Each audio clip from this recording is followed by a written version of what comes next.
Ako na yung pang-negosyo. Coach na. Pwede ka naman. Gusto talaga. Yun na. Okay na. Tingnan mo. Tingnan mo. Yes. Okay. Record ko na. Ano po palang preferred lyrics? Scott. Scott search. Yes. Okay.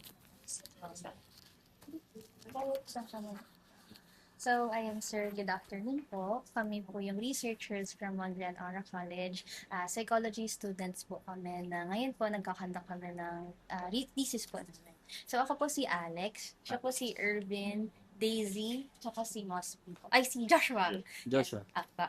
So, ayan po. Yung thesis po namin, ang title po is Burns from the Flames, the Unseen Emotional Vulnerability of Firefighters After a Failed Rescue. So, very grateful po kami na pumayag kayo na magpa-interview. Kasi, sir, kayo lang po talaga yung participants namin. Akala ko meron pa kayo dito. Hindi, I mean, sir, kayo lang like firefighter. Okay. Diba, sir? Kaya pinipilit ko din sila para siyempre matapos din yung ano niya. Sir, yun. Oy, alam mo na may hirap na itong mga nagtitisis. Bumalik ka rin eh.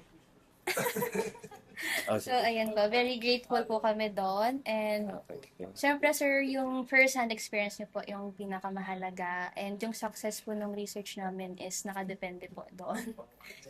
Apo. So, ayun po, it seeks to understand and highlight the emotional realities ng firefighters, especially kapag may failed rescue po. So, just a quick na background lang po sa study namin. Yung general objective po namin is, it aims to uncover the emotional vulnerability of firefighters after a failed rescue and to examine how these experiences affect their resilience. So, para sa amin kasi, sir, hero po kayo para sa amin. Talaga ba? Nga daw ako, sabi na ano. Di ba, sir, Thank you. part kayo ng first responders along with police officers, paramedics. So, sa kanila kasi, sir, meron naman ng study. Tapos, sir, dahil sa kanya, sa idea niya, sabi niya, Kasalanan ko pala sila. sabi niya parang walang masyado sa firefighters, no? So, ayun po, yung nagustuhan namin, sir. So, dito po, gusto namin malaman kung, despite po sa pagkakilala sa inyo, gusto namin malaman kung nagiging emotional po ba kayo, kung nagiging vulnerable po ba kayo. Gusto namin malaman, sir, kung ano po, minsan po ba naapektuhan kayo sa mga rescue operations? Yun po yung gusto naming malaman. Lalo na, sir, kapag, yun nga, nag-fail kayo na mag-save ako. So, yung specific objectives po namin is to explore the firefighters' experiences with failed rescues. Pangalawa po is to describe the impact of these failed rescues in terms of their emotional well-being, physical health, and interpersonal relationships. Pangatlo po is to identify the motivational factors that enable firefighters to continue serving despite experiencing failed rescues. And pang-apat po, qualitative research po kami, pero at the same time, action research po kami. Ibig sabihin nun, sir, magpo-formulate po kami ng program or policy para sa inyo na makaka-help ng ma-solve yung kung ano po yung problema na nakuha namin sa research po namin. Ayan, sir. So, this interview po approximately 45 to 60 minutes lang po. And with your permission, audio and video recorded po tayo, sir. Para po sa documentation namin. Kasi, sir, ita-transcribe po kasi namin. Isusulat namin, like, lahat po, paghinga nyo, pagtawa nyo, sir, lahat yan talaga, nakasulat. Opo. So, lahat naman po ng information nyo like names, lahat personal information, nakaano naman yun, sir, confidential naman. Hindi po namin gagamitin yung totoo, mag-alias po tayo, i-anonymize po natin. So, sa likod po yan, sa pa-flip na lang po. Pa-check na lang po, sir, kung naintindihan nyo po yung context ng, ng mangyayari po.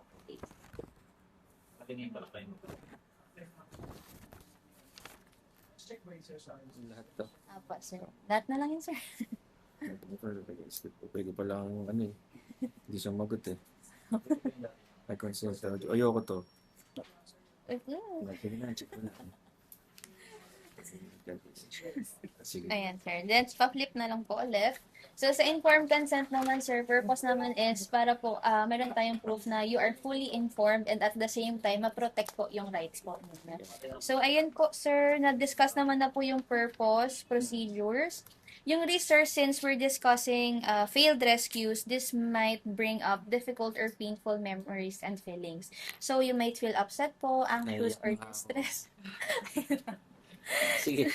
Kapag ganun, sir, magpo-pause na lang po tayo. Sasabihan niyo po kami, sir. Sure. Yan po.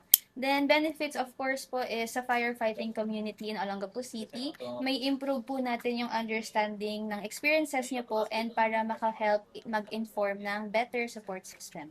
So, confidentiality, lahat naman po is confidential and yung data nyo po will be deleted ng February 2026. Okay. Kasi po, defense na po namin yan. So, after everything, sir, di-delete na lang. Sige, sige.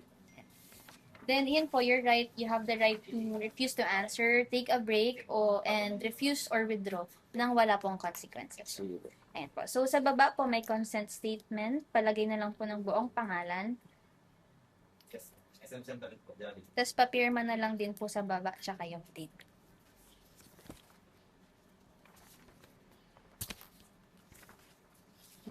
$19 po ngayon, no? Thank you, ma'am. Opo, tama. Apo, yes, sir. Sige po. Okay na po. Bali, sir, ano ba? Before tayo mag-start, yung interview questions namin, sir, wala lang talaga to. Kasi, ang magbibigay ng buhay po sa research namin is yung magiging sagot po. Kung paano nyo po, Depende rin sa tanong siguro, no? Okay, sige. kung paano nyo po share yung experience nyo, ano po yung naramdaman ninyo. Then, at the same time, sir, ang goal po kasi namin is ma-help kayo, maging fully understood kayo ng community dito sa Olongapo. And actually, yan po ang research gap namin. Kasi po kung magsa-search kayo, may mga firefighters related research naman po sa ibang lugar, pero sa Olongapo wala ba kami nakita. So, ayun po, sir. Ready na po. Tara, Okay, sir. let's go. Okay po. So, unang tanong, sir, can you tell us about yourself and gaano na po kayo katagal bilang bombero? Bali, ako si FO3 Emanuel Francisco, taga Nueva Ecija ako. Na-assigned ako dito sa Olongapo year 2014. Almost 12 years na rin ako. 13 years na ako sa service. Pero dito sa Olongapo, mag-11 na. 11 years. Yun, ngayon, currently, ako ang designated ako as chief admin. Team leader ako ng shift A, tsaka collecting officer din. Yun. Bali, sir, ano kayo talagang Nueva Ecija? Nueva Ecija. Tapos dito po kayo Dito ako na-assign. na-assign. After ng basic training, dito ako na-assign. Tapos na-assign ako sa Subic. Months lang, mga 2 buwan, mga ganun. Tapos nabalik ulit ako. Tapos, sir, umuwi na lang kayo ng Nueva Ecija. Pagka off-duty, uwi ako doon. Doon ako. May family na kayo, sir? Meron, married na ako. Tapos meron ako isang anak, babae. 10 years old. Sa Nueva Ecija na. Nebesia, doon. So, long distance kayo, sir? Oo, yung biyahe. Opo. Pero okay naman yung marriage nyo, sir, like, updated si ma'am, gano'n. Oo naman. Dumadalaw din po sila dito. Madalang malayo. Nag-work kasi din siya. Teacher siya doon. Yun. So, before joining, sir, ano po yung thoughts and expectations nyo sa rescue operations? And bakit po kayo naging firefighter? And regarding naman sa sa rescue. Ano ba to? Relate nyo na lang, sir, sa firefighting. Siguro, sir. Kayo pa ba? Idea ko sa Ano pa isang tanong? Paano ako naging Paano kayo naging firefighter? Nursing student ako. So, meron akong tropa bago ako mag-graduate. Siya yung nag-aya sa akin, sabi niya. Pero hindi ko rin pa talaga alam kung ano yung fire service. Alam ko lang, syempre, bumbero. Papatay ka ng sunog. Technically, ganun.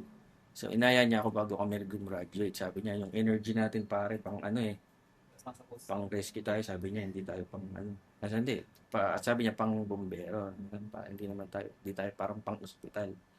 Ayun ang sabi niya. So, yun. Doon ako unang nagka-idea about sa bombero. Kasi sa amin, hindi ako para sa akin o ako lang.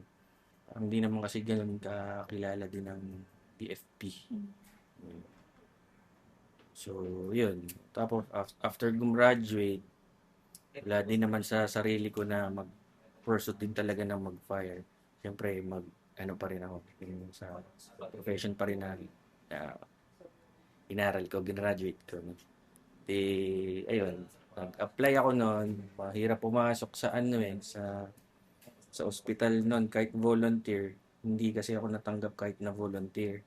Tapos doon pa sa school, sa hospital na affiliated yung school namin. So, parang ang pakiramdam ko noon agad doon na nga ako. Di pa nila ako hinire as volunteer na nga. Di ba? Volunteer ka, di sa'yo lahat. Wala naman silang gagastusin. Deny pa ako. So, yun. Doon ako bumalik doon sa isa kong kaibigan na nung time na yun ay nasa fire service. Yung Doon ako nag-aya sa inyo, sir. yun na. Tapos nag-apply na. Natanggap. Ayun. Sir. Pero anong ano sir, tawag dito, expectation niya sa rescue? 'Di ba sir, natanggap na kayo ganyan. Anong ina-expect niyo nung time na 'yan? Ako, bilang bago nun sa fire, parang ang naiisip ko nun talagang yung availability ko dapat pag tinawag ako yun, kahit naka-off ka. Pag kailangan ng tulong mo, ayun, tutulong ka talaga.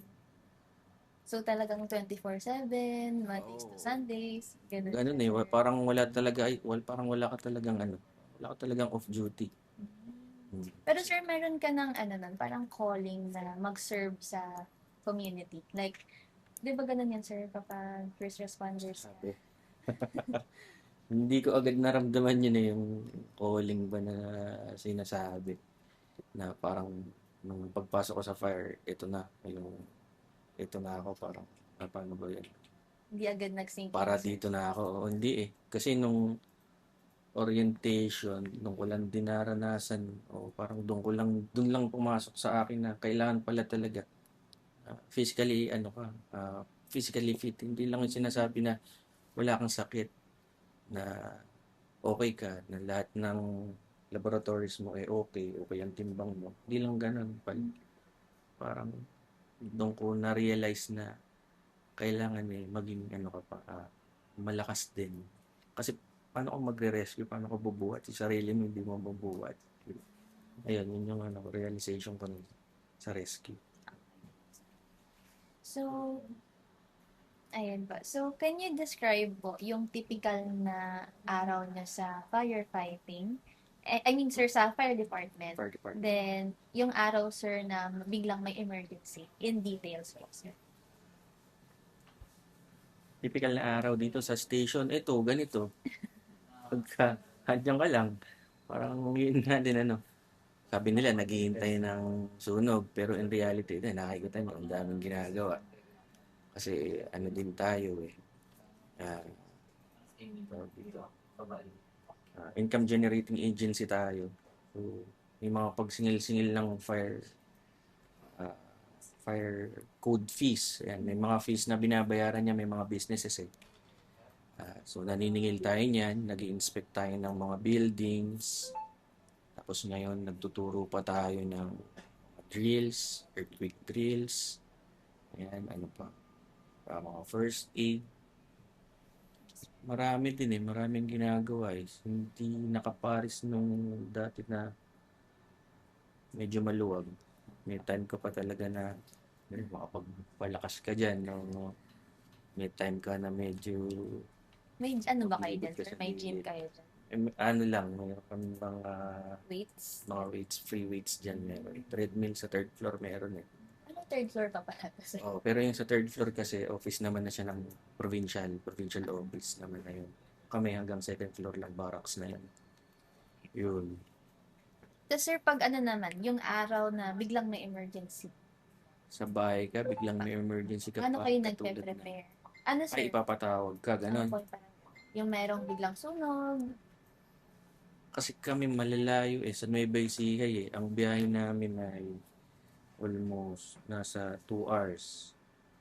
Kung may malakihan sunog kasi dito, hindi na kami nare-recall. Kasi pagdating din namin dito, wala na yan. At saka marami na tayong dito Madami na tayong rescuers.